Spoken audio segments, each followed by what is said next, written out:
Well, do I have a story to tell you? It has assassins, weird ethnic conflict, cocktails, weird flights. It's got everything. It's got fancy cars, except it's in Birmingham. So, this discount... Bit less glamorous. This discount modern-day reimagining of Peaky Blinders is a little bit more on the less glamorous side. So, this lady right here is called Amy Betro. She's 44, and she is an assassin. You never would have guessed it, would you, to be honest? I mean... Maybe she's using all of those filters to hide her identity, because I bet she does not look like that in person. Well, there are a couple of pictures of her. There's another one. Mm. And then another one there. Bit gaunt. But, she's 44 years old. She's not looking too bad. Clearly the assassin's life is one of health for some reason. I don't know why. Calm, relaxation. Mm-hmm. But let's talk about the job she had. So there are two people, Mohammed Nazir, who is 30, and his father, Mohammed Aslam, who is 56. So most of the articles about them say that the men are from Derby. However, I've looked at the frequency that these names occur in nations around the world, and their names are most likely Pakistani, but they could also be Indian or Bangladeshi. It's not beyond the realm of reason. But we know the rough part of the world where they're from. So they're not from Derby. We know where they're from, really. But that's an aside. What they wanted to do, the job they had for this lady right here, was they wanted a revenge killing against the owner of a clothing shop a guy called Sikandar Ali and his family in Birmingham. So... Another native, I assume? Yes, of course. That's a native Brummie name. Mm-hmm. Of course. It might be, given a few generations. But these two men, the father and son duo, had become injured after some kind of dispute in the clothing shop. We don't know what that is because, of course, rather than going through the correct routes of redressing one's grievance in the workplace, one would presume that there's a good reason why they didn't do that, and there's probably illegal jiggery-pokery, potentially. Just an excuse to say that word. I love that word. But maybe they had to resort to illegal means because they'd already broken the law in some way, and if they brought their grievance to the law, then it would incriminate them as well. There's no mention of this in the article because it's still an ongoing thing. However, I think this is fairly likely, right? You don't go to the lengths of hiring a hit woman from America, by the way. I believe the reports have varied. They either say she's from Chicago or Milwaukee. She did work before she got fired when the story came out as an administrator for the Milwaukee Brewers baseball team. So hell of a career change. I know. I'm an administrator, but I'm an assassin on the side. Interesting resume, that's for sure. So after this injury, they held a grudge against this family. Maybe the grudge was even, valid. Maybe they had actually been mistreated. But either way, what I'm getting from all of these names is that, like so many other incidents in this country these days, every step of the way, political decisions could have been made regarding our borders that would have meant none of this would have to take place on our soil. Exactly that, yes. And that is one of the main points of me covering this, is that, well, if you import from countries where this sort of thing is a bit more normal, you're going to see it more on your streets. This isn't a surprise. Our magic soil, we do have very nice soil in Britain. However, it doesn't stop people being murderous. Unfortunately, it doesn't stop people craving revenge and hiring hit women, apparently. Even in Birmingham, where it's probably polluted by years of industry, the soil still doesn't fix them. So, yes, obviously, this is exactly what's going on here. If you plant a Pakistani in British soil, he won't sprout an Englishman. No, it's true. You don't need to be a horticulturalist to know that. So, moving on to the attempted assassination. So, Sikandar Ali, the shop owner, was sat in his Audi outside of a house. Reports have varied whether it's his house or just a random house. But Betro, this lady here, drove up in a Mercedes that she had bought. I don't know how she could justify that on a, surely that seems like an extravagant expense. I don't know how much assassins are paid, man. I think it was something like 10 grand or something like that. But maybe she rented it and the media's getting it wrong. I think renting it makes a lot more sense. But she was disguised in a hijab in Birmingham. Makes sense. Is a perfect disguise in Birmingham because there are so many people wearing them. You have you cover your face. I believe, is a hijab, or is it one of the ones where it's the headscarf? I can't remember. But either way, people would assume she's a Muslim woman. Well, let's be honest, she would stand out in Birmingham otherwise. That's true. If you're a woman and you're not wearing Islamic dress in Birmingham, perhaps you are the odd one out. I mean, it's a very Islamic place. It's also the second largest city in the UK, isn't it? Yes. Interesting, isn't it? So she gets out of the driver's side door in her Mercedes and walks calmly towards Sikandar Ali and points the gun at him. However, the gun jammed. And Ali quickly reversed his car and got away. And then Betro also drove off and abandoned her car shortly afterwards. And then the following morning, she took a taxi back to the address and fired 3 shots in the direction of the house. It's not entirely clear whether this was actually his house from the news coverage, so I don't know. It'd be a bit weird otherwise if she did that. So I'm going to assume, despite the gun jamming, that she at least knew where he lived. And that was his house, perhaps. But it's not entirely clear. So she fired those shots, and then she got back into a taxi that was waiting for her. So the taxi driver was fine, just a few gunshots. Oh, that's just Birmingham, isn't it? So there must have been a point where she gets out of the taxi in a hijab, presumably again, with a gun. She walks out, shoots up a house, gets back in, and he's like, all right, oh, well, that'll be, I don't know, £13.50. Yeah, with an extra 50p on shop for assassin charge. Yeah, it's sneaky how they get you. They don't tell you they've got an assassin surcharge when you get in. But I've been caught out many times. So, and then she sent a text message to Ali's father saying, "Where are you hiding? Stop playing hide and seek," which he probably didn't understand because it was in English. But no, I imagine he probably spoke a bit of English. I imagine that would freak you out. It would freak me out, yeah. Yeah, because a woman tried to kill me yesterday, and then someone's tried to shoot at my house. So that was his and she's also got my number. Message. Oh yeah. Yeah. So she tries to assassinate Ali and then sends threatening messages to his father. But then this whole thing seems like a right slap job, doesn't it? Because presumably she was supposed to have Ali's number, and they gave her his father's number instead. This whole thing is an absolute farce. Well, they wanted to carry out retribution on their family as well. True. It's not just the guilty party here. And then 2 days later, clearly these threats were empty because she fled the country and returned to the US and is still on the run. So what is the fallout of this? So here are the 2 men responsible for organising it. Some good brummy faces there. Look at how sad him on the right looks. Well, he's the one facing most of the charges. He's got a very droopy face. He does, yeah. So they were both found guilty of conspiracy to murder, which I feel like is a very easy thing to prove considering they hired an assassin.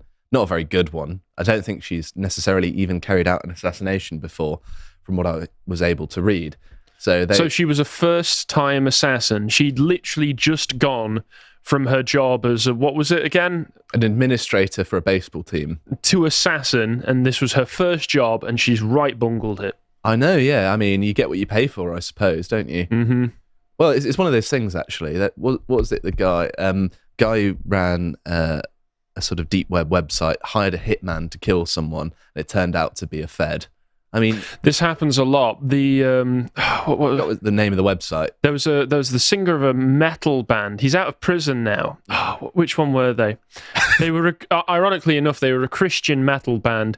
He'd been having lots of trouble with his wife and was also heavily abusing steroids at the time and got roid rage and tried to hire an assassin to kill her by asking about at the gym that he was going to. And shockingly enough, the guy he was referred to was a police officer who arrested him and he went to prison. Surely a divorce is preferable to just killing your wife. I I mean, divorce isn't ideal, but I prefer it to people killing each other. I've never done roids, but they must mess with your mind. I would say so. And your testicles. But anyway, so Nazir to the right, obviously the younger man, because he doesn't have the greying beard, but he was also convicted of possession of a firearm with intent to cause fear of violence, illegally importing firearms, and perverting the course of justice. I'm so glad we've got these people. I know, we're so culturally enriched, aren't we? Where would we have our gun crime and assassinations without the foreign population? But they're to be sentenced in August, so we're still waiting for a little while for how much time they're going to serve, but one would imagine not that much. Yeah, I was going to say, one would imagine they'll get in some foreign solicitor to represent them who will say, don't you understand the pressure that comes with being on foreign soil, the pressure that comes with assimilating into a country where you don't actually have to assimilate, the racism they feel, of course you're going to try and start murdering each other. This is, and the judge will go, you know what, that's a good point. Free, you get to go free right now, acquitted of all charges. The justice system is actually racist against Pakistanis because it's their culture to kill each other. And if we get in the way of that, we're actually bigoted. That's what's Makes perfect sense to me. What's going on. And the assassin's mother came out and said, turn yourself in, which I think, if she actually had a good relationship with her mother, would be a pretty horrible thing to hear. So hopefully she does listen to her mother and does that, because I don't think she should get away with being an assassin. I know. Spicy take. I like to say controversial things on this podcast. What can I say? But I wanted to mention what made it all possible. The fact that she could cover her face with confidence in this hijab, or whatever it was, the face covering, Islamic face covering. And it's worth mentioning that even Muslim majority countries have bans on hijabs. We don't have one in the UK. There's not one in America. So in theory, anyone who means to do harm to others has a perfectly legal way of covering their face, covering their identity, and doing things like this. And of course, not to be too sensationalist, right? You know, I'm talking about this because it's a pretty extreme and unusual example of this going on, right? We don't have too many assassins in Britain. That I'm aware of. I mean, any assassins are too many, but, you know, there isn't, you know, they're not falling out of trees. You're not turning a corner and, oh, look, there's the local hitman. It's not quite to that level yet. Give it some time. But this is making it a lot easier for people to do things they shouldn't be allowed to do. And I know I'm very libertarian. I know I don't like laws very much, but there is one law I agree with, which is if you're covering your face in public, you probably mean to do harm to other people. You're probably a criminal. I actually think it's better for everyone if they can see your face, because not only can they see your intentions, they can also identify you if you do anything wrong. It's an important part of having a high trust society, is being able to know the person you're looking at. It's pretty easy. Britain used to do it all the time. You know, it's pretty standard all throughout Europe not to cover your face. But in the Islamic world, it's not the case. And we've had to accommodate for this because of our cultural enrichment. So Tajikistan, 96.4% Islamic, but also one of the main countries that ISIS-K recruits from. So they've got ISIS problems, yet they're still banning the hijab, right? So if a country like that can do that, why can't we? The government justified it on the grounds of protecting national cultural values and preventing superstition and extremism, which, you know, fair enough. And it refers to the hijab as foreign clothing and encourages women to wear Tajik national dress. And this is an important point, actually, that lots of countries that have adopted Islam that aren't, you know, in the Saudi Arabian Peninsula, for example, where it originates, they had national dresses that have been undermined. Their culture has been eroded by this, just as much as it's eroding, you know, Western culture. And I just wanted to show some pictures of the Tajik national dress, because I think it's a shame that it is, you know, they had to even resort to this, because I think it's nice that they have their own culture, and I think it should be celebrated. Like, it's quite, you know, an appealing manner of dress, isn't it? It looks good. And there's some other pictures as well. There we go. You know, surely you should preserve your own culture. You shouldn't have to adopt these things. and it's an imperialist Islam that has imposed this upon people. If you frame it like that, as anti-imperialism, that you preserve your culture, all of a sudden maybe the left are going to be in a tight spot, but I doubt they'll listen to that. So there's even a book that tells them how to dress. It's not, forcing them legally, but it's just giving them advice, but it's from the government. They've got examples of the national dress, and then they say, well, if you're working in an office, this sort of thing is okay, sort of more Western style, and then sort of more informal Western clothing is okay for weekends. That's what they're suggesting. It's a bit more forceful than you might have in the West, but you say it's a bit more forceful, but it's all guidance that's not actually being like physically coerced upon people from what you're telling me, is it? It's just saying, here's how we would like you to dress so that you can show off and preserve our own national and ethnic culture. Mm-hmm. I think they do have some rules on sort of modesty. So if you're wearing too revealing stuff, the examples they've given there, they're not exactly revealing a lot of skin, are they? So they're sort of socially conservative with a small c in their manner of dress, but then so are most of the world. It's the West that's unusual in our approach to clothing. So the final thing I wanted to end on is this. This is a map of all of the places that have got limits on head coverings in an Islamic sense.